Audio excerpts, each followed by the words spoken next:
Aujourd'hui, j'ai réfléchi à quel sujet je pourrais choisir aujourd'hui pour enregistrer cette piste son de vidéo d'art numérique passage, comme je dis, et également de littérature orale. Alors j'ai envisagé différents sujets, mais j'en ai beaucoup déjà traité, ici et là, de sujets, et certains sujets sont hors sujet pour ce genre d'exercice également. Enfin, hors sujet, c'est-à-dire je ne préfère pas les évoquer.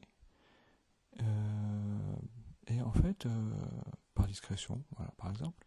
Mais j'ai choisi, je crois avoir eu une idée là, à l'instant, d'un sujet qui est cette fois-ci, qui serait cette fois-ci et qui va être un sujet thématique en vous parlant de choses que j'aime faire, en général, que j'ai toujours aimé faire, bien que dernièrement ce soit plus rare pour moi, mais j'espère pouvoir retrouver cette appétence pour ce dont je vais vous parler là, dans quelques instants. Mais c'est quelque chose que j'ai toujours aimé faire autrefois, et il n'y a pas si longtemps encore, il y a quelques années encore, quand c'était plus facile de le faire, selon les réalités du moment, en raison des réalités du moment. Et bien en fait, j'ai toujours aimé, et notamment aux périodes de ma vie où j'avais, comme un petit peu maintenant aussi, à la fois de l'activité, c'est-à-dire des activités à remplir, à effectuer, mais qui n'étaient pas forcément professionnelles, mais qui pouvaient m'y préparer, comme les études, ou bien alors les formations professionnelles qui aboutissaient à l'exercice d'un métier.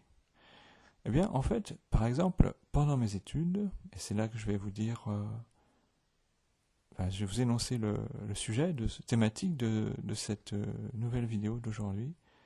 Pendant mes études, au moment où j'avais, selon moi, assez travaillé dans la journée, ou rempli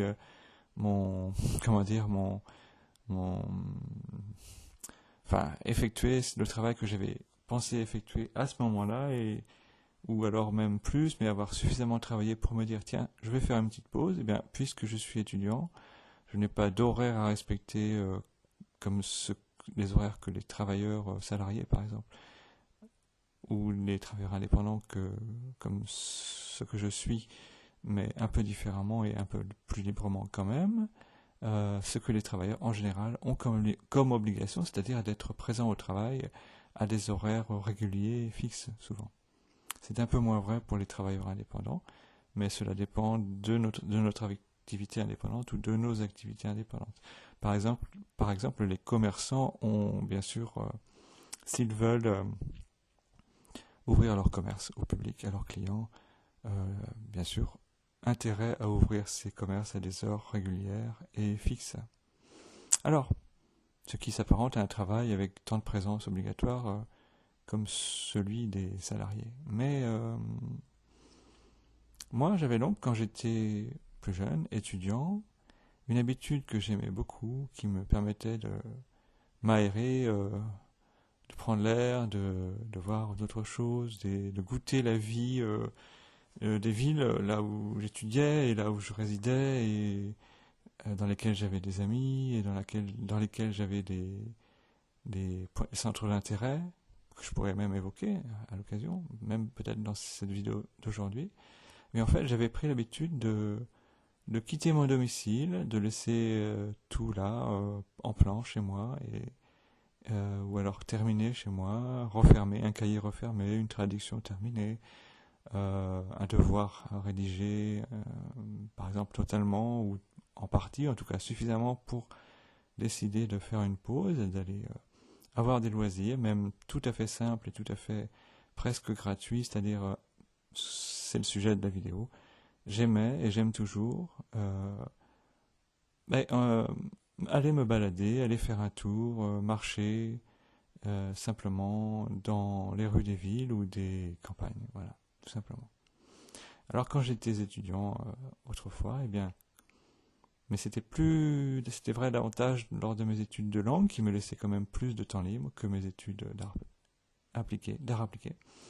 Eh bien en fait, je quittais mon domicile où j'étais en train de travailler, où je quittais la faculté, l'université, où je quittais la bibliothèque, et j'allais me balader en ville, voilà, à des heures qui étaient assez libres, puisque quand on est étudiant, on n'a pas l'obligation, par exemple, enfin, oui, c'est-à-dire l'obligation forcée de ne le faire, de n'aller se balader que pendant les heures où l'université est fermée. Vous voyez ce que j'ai déjà expliqué tout à l'heure. Voilà. En fait, les horaires des cours pendant les heures de cours tels qu'ils sont organisés dans les universités notamment sont plus variés, divers et moins en continu, en journée continue que dans d'autres écoles par exemple, ou dans d'autres organismes, dans d'autres institutions, dans d'autres euh, lieux, voilà, tout simplement.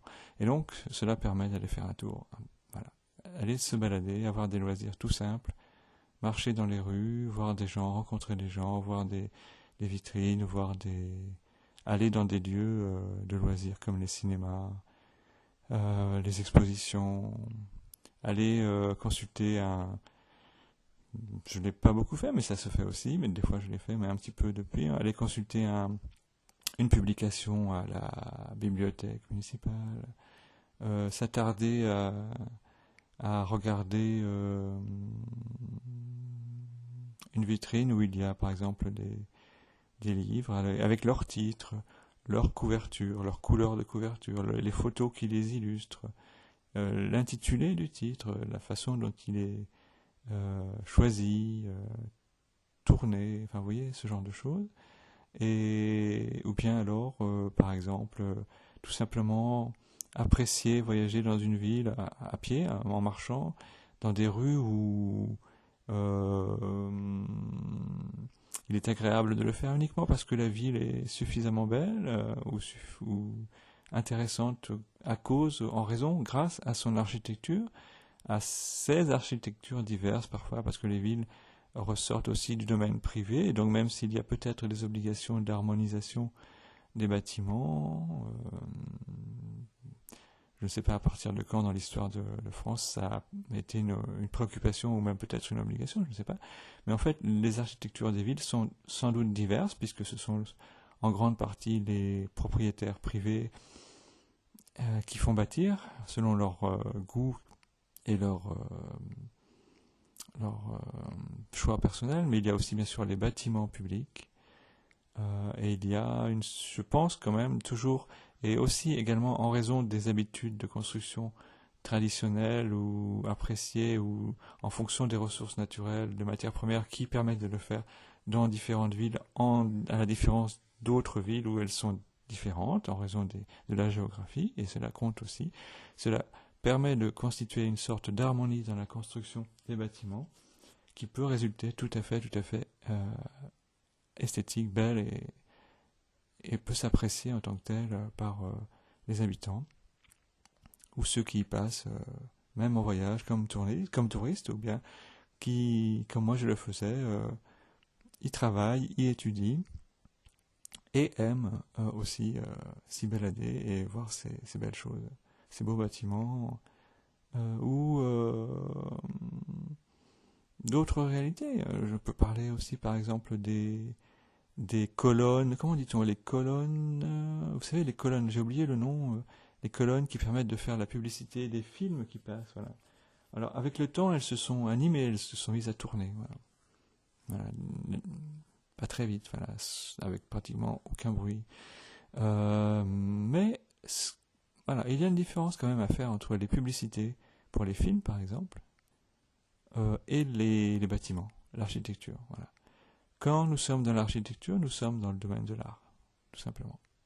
Même si c'est un art qu'on dit vernaculaire, ou bien alors c'est moins bon en général, même s'il s'agit de bâtiments faussement vernaculaires, c'est-à-dire voulant imiter une sorte de tradition locale, établie, mais avec des moyens plus modernes, alors que les moyens de la modernité permettraient de faire une architecture conforme au goût de l'époque, au goût contemporain, au goût moderne de ce qui est possible de faire et ce qui est proposé par des architectes qui sont plus dans la contemporanéité que des sociétés qui font bâtir des maisons en fonction d'autres critères, avec moins de moyens, des moyens privés par exemple, ce qui conduit par exemple à faire construire des maisons, des immeubles qu'on appelle faussement vernaculaires, c'est-à-dire imitant une tradition avec des moyens modernes, ce qui s'apparente à une sorte de architecture qu'on ne sait situer nulle part et qui n'a pas non plus la qualité ni l'esthétique des bâtiments vraiment vernaculaires. Vernaculaire, point, un point c'est tout. Voilà, vous voyez. Mais après tout, il existe aussi des façons de le faire qui sont bien faites. Mais il y a cette antinomie entre le vernaculaire et le faussement vernaculaire, le contemporain. Et, enfin voilà. Mais c'est quelque chose à quoi je suis attentif. Mais en même temps, il faut bien comprendre que les moyens privés des gens qui veulent habiter quelque part pour souvent y travailler ou pas loin, eh bien en fait, les choix qu'ils peuvent faire sont plus limités, bien sûr, que quand il s'agit d'immeubles plus importants avec financement public, où là alors l'architecture est davantage mise à contribution, enfin comme on dit, c'est-à-dire davantage employée. Voilà. Et alors, en tout cas, tout ça, moi, même si je l'ai un petit peu compris plus tard en lisant des livres d'architecture, par exemple, ou des monographies traitant de ce genre de sujet, en fait, depuis longtemps, en fait, depuis ma jeunesse, j'aimais me balader à pied, seul ou pas seul, avec des amis ou tout seul, ou avec de la famille ou tout seul, dans les rues des villes, en fait, voilà. Et donc, c'est pour ça que les villes par lesquelles je suis passé, où j'ai vécu, où j'ai travaillé, où j'ai étudié, où j'ai eu des amis, de la famille, de la vie où j'ai vécu, pour moi sont des lieux importants, mais je pense que c'est le cas pour la plupart d'entre nous. Voilà. En fait, voilà. Mais quand nous restons plusieurs années dans une ville, c'est sans doute un peu différent. Elle reste, bien sûr, présente à notre esprit, à notre mémoire plus longtemps, et elle est plus riche aussi pour notre imagination créative, par exemple, ou pour l'emploi d'éléments de notre vie dans nos créations. Mais voilà, comme tout auteur le fait, plus ou moins, ou totalement, ou pas du tout. Mais pas du tout, je ne pense pas que ça puisse exister dans la création artistique, tout simplement parce que au moins l'inconscient amène à cela. Voilà. À ce résultat de pouvoir même inconsciemment ressurgir, enfin les réalités que nous avons vécues, notre vie, nos vies antérieures, ressurgissent même sans que nous décidions de le faire, inconsciemment dans nos créations, et parfois il s'agit de les utiliser aussi consciemment, et c'est... Donc en fait l'aspect, dirons-nous, vécu, c'est-à-dire biographique ou autobiographique de nos créations artistiques, est bien sûr divers et varié quant à leur proportion dans nos créations, mais bien sûr, cet emploi de nos vies dans nos créations est inévitable. Voilà. Mais en fait, par exemple, dire que il faut avoir de l'imagination pour écrire, pour créer, et évidemment, bien sûr, il faut en tout cas de la créativité, ça c'est sûr, mais de l'imagination, oui, peut-être, mais de l'imagination... bien sûr permise grâce à notre vécu. Bien sûr. Voilà. Dans une œuvre littéraire, souvent, cela dépend des auteurs, des styles des genres littéraires qui sont choisis par les auteurs. En fait, il y a toujours, bien sûr, une part d'imagination qui n'est peut-être pas aussi importante que l'on dit. Mais par contre, il y a la possibilité pour les auteurs de faire se télescoper et se rejoindre des époques, des années différentes, des lieux différents, des personnes différentes, et d'en faire une création originale. Mais de toute façon, toute création artistique est forcément une création réelle, originale, même si elle est très très très inspirée de réalité. Il y a toujours une énorme marge de création dans toutes nos créations artistiques, même si elles sont énormément, et forcément, comme disait littérairement par exemple Marguerite Duras, mais peut-être à propos d'autres choses. Forcément, forcément, forcément, forcément. En fait, ce sont des choses qui se répètent, qui ont lieu des fois invariablement dans nos vies de créateurs, mais qui sont inévitables selon les moments, les époques, les réalités, ou plus évitables en fonction de ce que nous pouvons décider nous, mais en fait, en général, ce que je peux dire, c'est que ce qu'il y a de forcé et de forcément, sans que ce soit désagréable et sans que ce soit une violence, c'est que nos vies, les vies des personnes dont nous avons connaissance, pas même par exemple dans les médias, même succinctement, même par hasard, ils ont bien sûr des de nouvelles occurrences, de nouvelles apparaissent à nouveau dans nos œuvres, mais nous en faisons quelque chose de différent ou légèrement différent ou totalement différent, mais elles sont présentes. Et bien sûr, nos vies à nous y sont présentes. Alors là, aujourd'hui, c'est pour ça que j'avais une petite difficulté à choisir notamment mon sujet de vidéo, de littérature orale.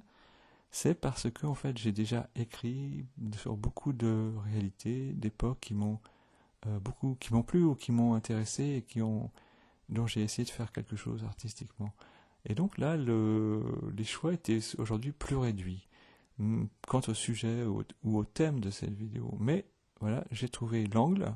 Je me suis dit, je vais parler des balades que j'aime faire, des promenades, des déambulations que je fais, avec des buts variés, avec des buts d'achat ou non, ou de participation à des événements ou de présence dans des lieux ou non, toutes simples, des balades toutes simples ou des balades plus compliquées, plus complexes, différentes, mais j'ai toujours aimé me balader, toujours aimé marcher, déambuler dans les rues des villes où j'ai vécu en fait.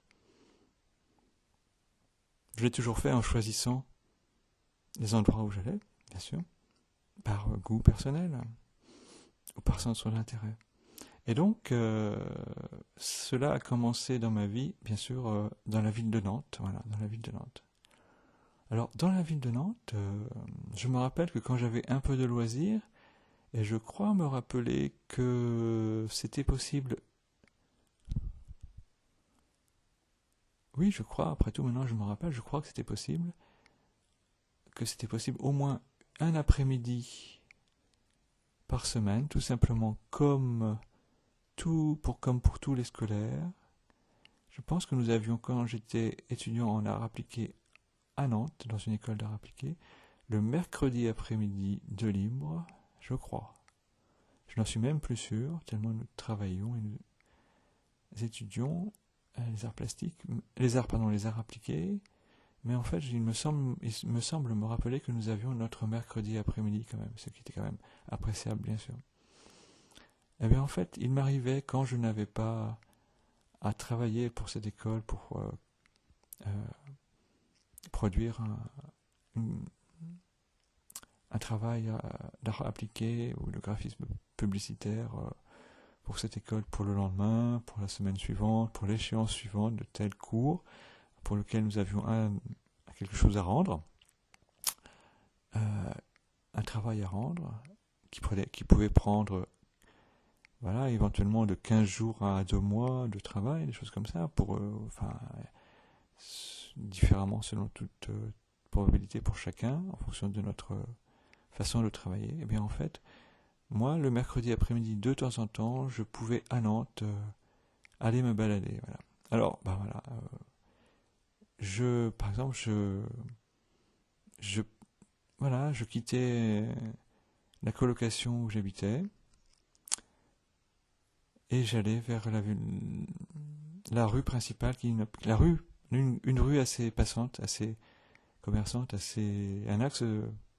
l'un des axes principaux de Nantes qui ne passait pas loin de là où j'habitais. Et en fait, il m'arrivait tout simplement de préférer prendre le bus orange et vert. Voilà. Vous savez, des fois les bus à qui ressemblent à des accordéons, vous savez, les bus articulés comme des accordéons. Hein. C'est-à-dire les bus comment dire, deux voitures, là, comme on pourrait dire, voilà. Ou les bus simples, les bus orange et vert, à l'époque où ils étaient beaucoup plus polluants, c'est-à-dire que ils étaient sans doute au diesel et voilà, ils lâchaient des fumées dans l'atmosphère. Voilà. Voilà. À l'époque où les préoccupations étaient un peu différentes politiquement de celles qui sont actuellement. Celles des politiques, mais alors dans un contexte d'urgence plus que de nonchalance. Eh bien en fait, ces bus où je montais, bien sûr, en ayant payé le ticket, bien sûr, et étaient sympathiques. On y voyait des gens, voilà, tout simplement. On y voyait des gens. On se disait, tiens, enfin moi je me disais, tiens, ce gars-là, il a cette chemise, il a ce blouson, il a ce jean, ces chaussures, cette coiffure, voilà. Et je trouve ça vachement bien et je voudrais bien avoir la même chose pour moi, voilà. Et il se pouvait, je faisais comme tout le monde en fait, quelques mois après, quelques jours après, quelques semaines après, quand je me disais, ah, je vais décider d'un achat, là, je vais pouvoir le faire, je vais pouvoir demander à quelqu'un éventuellement de pouvoir m'acheter cela, par exemple à mes parents. Mais je n'étais pas très très exigeant quant au nombre d'habits, de fringues que je demandais qu'on m'achète, mais de temps en temps, pour certaines occasions, il y avait des achats décidés, ou tout simplement pour les obligations et les nécessités du quotidien. Eh bien, en fait, je pouvais, bien sûr, me rappeler, cette chemise, elle était super. Voilà.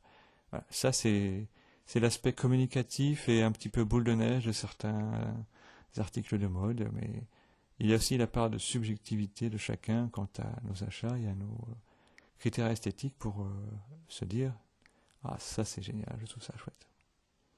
Alors, du coup, il y a sans doute une part d'identification aussi dans les achats qui sont décidés de cette façon quand ils sont possibles, quand il est possible de retrouver, par exemple, quelque chose, un article de mode qui ressemble, ou même des fois, s'il y a des marques ou s'ils sont faciles à identifier. Voilà, il y a une part d'identification entre êtres humains. Voilà, quant à le goût que nous avons pour acheter certains habits ou d'autres. Mais c'est dans le domaine des habits, mais c'est sans doute aussi dans le domaine d'autres secteurs de nos vies. Eh bien, voilà, je prenais le bus, j'appréciais même le temps du bus, j'appréciais ça. Voilà. Voir les gens dans le bus, même si on était debout, ou bien alors même si on avait une place assise. Voilà, et je prenais le bus, mais c'était pour un voyage qui n'allait pas très loin, qui ne menait pas loin. C'était juste pour économiser mes pas, et arriver souvent en centre-ville de Nantes, ce qu'on appelle le plein centre-ville de Nantes, autour de la place du Commerce, autour de la place Gralin, autour de la place Royale, autour des fois du château, mais pas vraiment. Le château, c'est déjà un peu excentré. Mais bon, c'est le plein centre. Mais en fait, au château, je n'avais pas grand-chose à faire, en fait. Non, il y a un musée au château de Nantes, mais je n'y suis allé que très rarement. Par contre, il pouvait arriver que j'aille dans des galeries où il y avait une exposition qui pouvait m'intéresser. Ou bien alors, et j'allais, je profitais du passage Pobraille tel qu'il était, pour le traverser, voilà, en regardant, voilà, en profitant de ce passage piéton joli quand même, assez intéressant, bien connu à Nantes, et de ces boutiques avec leur uniformité de façade. Et en fait,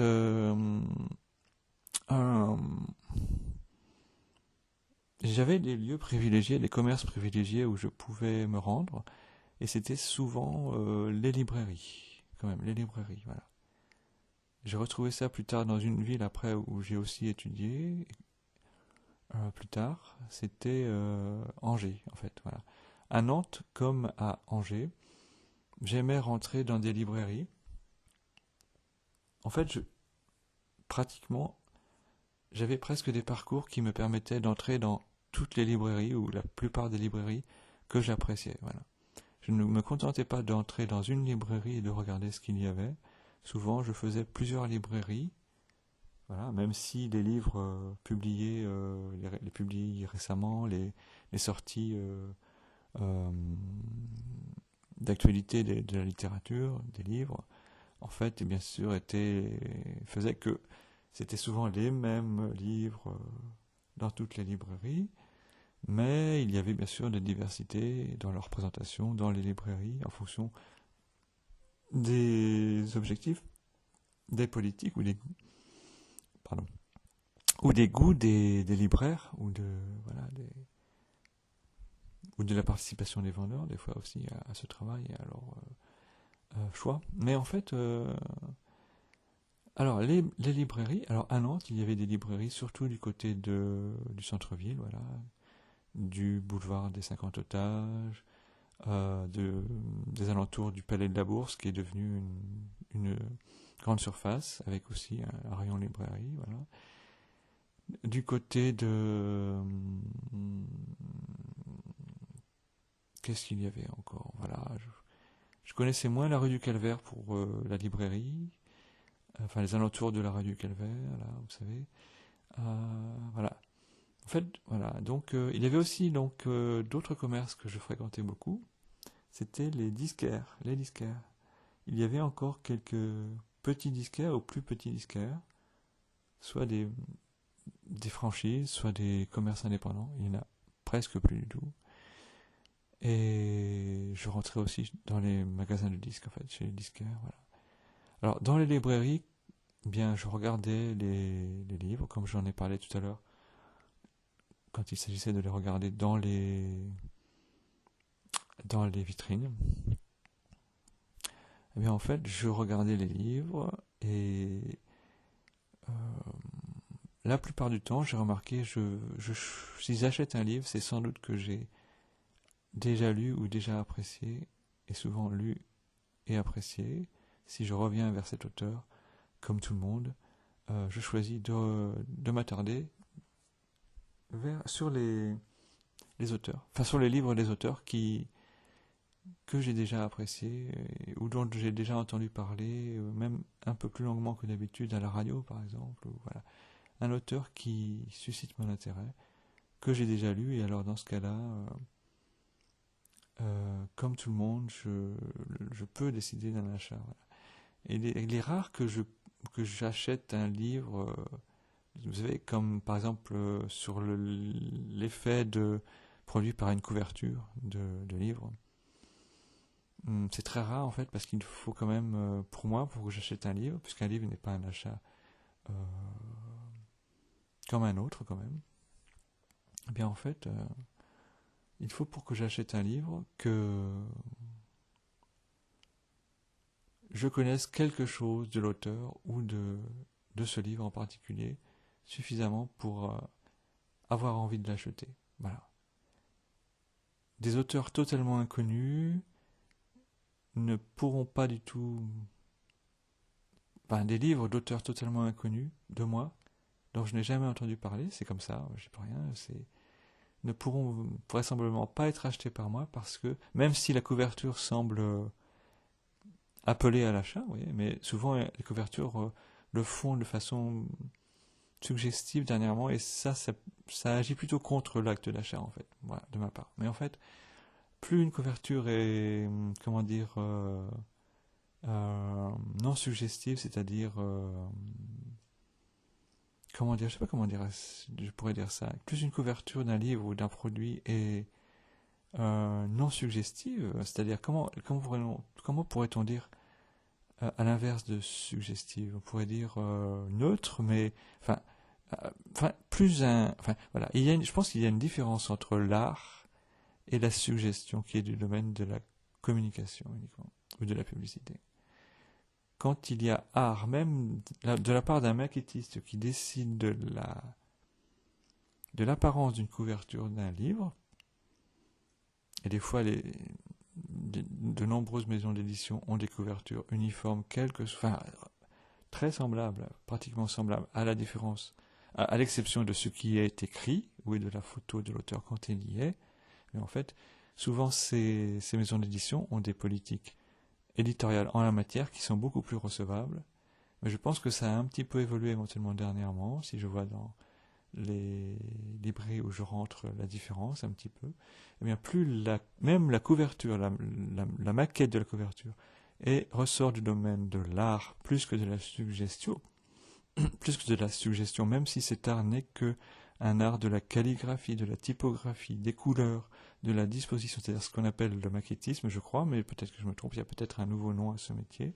Mais plus c'est artistique, plus il aura ma confiance, en tout cas pas ma défiance euh, euh, épidermique ou a priori, voilà. Voilà. Et donc en fait,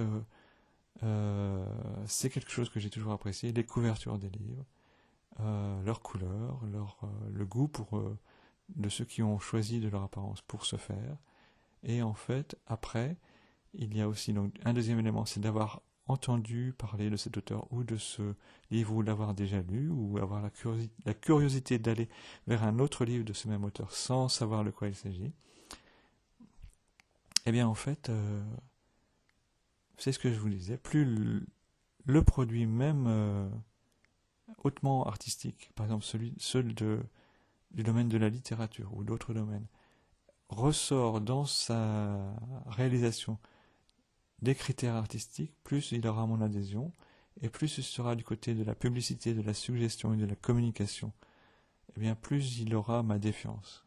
Mais ça, c'est chacun voit, chacun fait ce qu'il veut par rapport à ça, et je pense que ce n'est pas un mauvais critère de choix que de choisir ces critères de choix qui sont les miens, quand il s'agit de choisir une œuvre d'art littéraire, par exemple, que je vais acheter, ou bien une carte postale d'un peintre ou d'un photographe dans un musée, ou un beau livre sur un sujet artistique, d'architecture, de peinture, de photographie, ou vous voyez, voilà, plus l'objet artistique ressort du domaine de l'art ou des arts dans son aspect, eh bien plus il aura mon adhésion et moins il aura cette volonté, ce souci, plus il aura ma défiance, a priori. Mais ça, je pense que beaucoup de gens agissent de la sorte, ou bien alors nous pouvons être déçus si nous avons, par exemple, comme je l'ai fait des fois, mais beaucoup moins, mais des fois il m'arrive d'acheter de confiance sur l'aspect d'une pochette ou d'un titre, par curiosité des fois, un CD ou des CD. Ça m'est arrivé quand même plus, et en fait. Parce que pour la musique, comme je suis vraiment quelqu'un qui aime beaucoup la musique et qui en suis curieux, je me suis trompé des fois dans mes achats de CD, mais c'était sans doute sur ce genre de critères, alors que pourtant les critères artistiques pouvaient être réunis dans la présentation des CD, mais par contre, comme je ne connaissais pas du tout ces musiciens, ces groupes, ces auteurs, je me suis laissé avoir parce que j'ai fait confiance à la pochette, par exemple. Elle était intéressante, elle disait quelque chose, elle m'intéressait, elle m'interpellait, mais le contenu musical, ou en tout cas peut-être uniquement la musique, et peut-être moins les paroles, mais voilà. Enfin, de confiance, acheter un CD de confiance à partir de la pochette, moi je me suis trompé quand je l'ai fait, ces achats uniquement de la sorte. Deux ou trois fois. Voilà. Ça veut dire que la musique, pour moi, c'est quelque chose qui doit se découvrir un petit peu plus, peut-être, que la littérature, pour laquelle je suis peut-être à la fois plus circonspect, plus exigeant, et à la fois moins enclin à me lancer à l'aveuglette dans une découverte qui peut me décevoir. Voilà. Alors tout ça se fait lors de balades, de promenades, à travers les rues où il y a ce genre de commerce, dans les villes où j'ai vécu, que j'ai traversé, ou dans lesquelles je me suis baladé, promené. Voilà. Alors voilà, il y avait les librairies de Nantes, il y avait les disquaires de Nantes, il y avait de temps en temps les cinémas de Nantes, il y avait les galeries de Nantes, les musées de Nantes, il y avait les magasins de mode, d'articles de mode, voilà. Il y avait, il y aura sans doute bien sûr tant que ce genre de commerce existera, tant que ce genre de commerce existera, il y aura des balades de ce genre que nous pourrons faire, en toute quiétude et en toute parfois nonchalance, et même parfois, bien souvent, sans aller jusqu'à acheter. Voilà. Parce qu'en fait, voilà, autre chose en fait, c'est que pour acheter un livre, il y a une chose que je fais systématiquement, et que bien des gens font, c'est que, et les livres sont sur les étals pour cela, sans être sous blister, comme on dit, vous voyez ce que je veux dire? Les livres sont à disposition du public dans les librairies avant que nous décidions de les acheter ou pas, car il suffit pour moi d'ouvrir un livre à n'importe quelle page, et je le fais à plusieurs pages de ce livre, pour voir. Il suffit de lire un paragraphe ou deux, et de voir, pour moi, c'est comme ça que je fais pour choisir un livre ou pas. Il suffit que je lise un paragraphe ou deux, que je vois si son style ou son contenu qui fait signification, qui fait sens, m'intéresse, ou artistiquement, esthétiquement, ou par son contenu en termes d'idées, en termes de réalité décrite, critiquée, observée, etc. Voilà.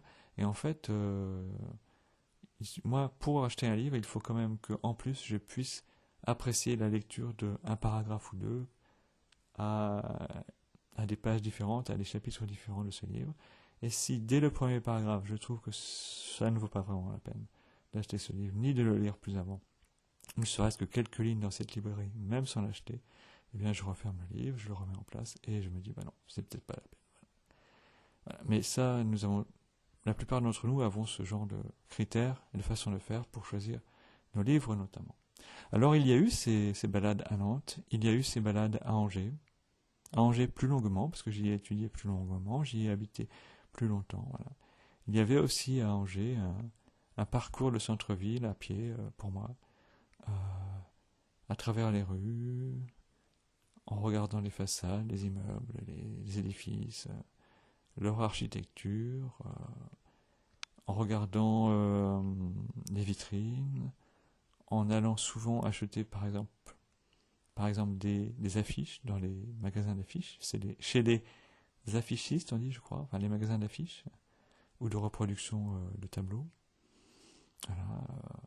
Des fois, se faire plaisir par un achat aussi, ça peut exister, se faire plaisir par un achat, pour le mettre ses affiches à son domicile, voilà, tout simplement. Voilà.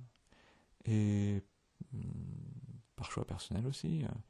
Et il y avait bien sûr les librairies de la ville d'Angers, avec le parcours, pour ceux qui connaissent, eh bien, traverser le boulevard Foch, dans le sens, on dit dans le sens, enfin voilà, de traverser rapidement le boulevard Foch sans l'emprunter, aller un petit peu plus loin dans les rues piétonnes, arriver à un angle d'une rue ou qui monte un petit peu, qui descend, voilà, où il y a une librairie qui était là depuis longtemps, y entrer, faire ce genre de vivre ce genre de circonstances telles que je les ai décrites avant, et continuer vers cette rue plus loin, passer la place du ralliement et aller vers une autre librairie presque au bout d'une rue assez semblable, et regarder aussi, voilà, lire quelques lignes dans des livres de cette librairie. C'était les deux principales, je crois. Il y en avait d'autres où j'ai fait quelques achats aussi, mais voilà. Et à Angers, aller jusqu'à un lieu d'exposition d'une institution subventionnée où il y avait parfois des expositions intéressantes, entrer dans des galeries, mais à Angers, y avait-il des galeries que je fréquentais, des galeries d'art? Je réfléchis. Y avait-il des galeries d'art que je fréquentais? Il y avait une sorte de galerie d'exposition dont je viens de parler, dans cet endroit. Y en avait-il d'autres à Angers, en fait? Je me pose la question, peut-être que j'avais moins de préoccupations en termes d'art pictural, de galeries, d'expositions, de tableaux ou de photos. Voilà, je ne me rappelle plus, en fait. Voilà. Peut-être qu'ils sont moins nombreux à Angers, en fait, aussi. Voilà. Pourtant, il y a aussi une école des beaux-arts, enfin, en tout cas, mais c'est une ville moins importante, nous sommes d'accord, mais je me souviens moins de ça, en fait. Et les musées à Angers, je les connais pas forcément plus, voilà. Voilà, il y a une chose que pourtant, qui semble bizarre pour quelqu'un qui a étudié et qui a aussi travaillé à Angers, mais qui a vécu plusieurs années à Angers, c'est que je ne connais même pas, je ne suis jamais rentré dans le château d'Angers, je ne suis jamais rentré au château d'Angers, je n'ai jamais vu les tapisseries de l'Apocalypse, qu'on dit très très très intéressantes, au château d'Angers. Et par contre, effectivement, ce qui est bien, c'est que, mais c'est depuis, parce qu'à l'époque où j'étais étudiant, je ne connaissais pas ce musée des Beaux-Arts d'Angers, mais il a été rénové, et il est très très très très très intéressant actuellement, je trouve. Voilà. Enfin, il est suffisamment intéressant pour que j'y aille assez souvent dès qu'une exposition m'y intéresse ou que j'ai le temps de passer un peu de temps justement, par exemple, en attendant quelque chose un peu plus tard dans la journée, ou spécialement pour y aller, quand j'en ai l'occasion. Il y a quand même le musée des Beaux-Arts d'Angers qui est quand même d'un très bon niveau, je pense. Et à Angers, depuis plusieurs années maintenant, il y a aussi ce qui a été une réussite, je pense, en termes de satisfaction de besoins artistiques. Il y a le quai où il y a du théâtre subventionné, où il y a de la... enfin, voilà, et j'ai surtout vu des pièces du nouveau théâtre d'Angers, au quai, bien sûr, avec des amis, voilà, en profitant d'une occasion, d'une soirée où nous sommes restés pour y profiter de ces instants, de cette vie citadine qui offre cela. Voilà, j'ai parlé de Nantes, j'ai parlé d'Angers, de quelques réalités des gens qui vivent, qui traversent ces villes, en tout cas de moi, subjectivement, voilà, et de ces choses que je voulais vous raconter et que j'ai réussi à vous raconter grâce à ce sujet thématique, en fait, se balader dans les rues des villes que j'ai connues.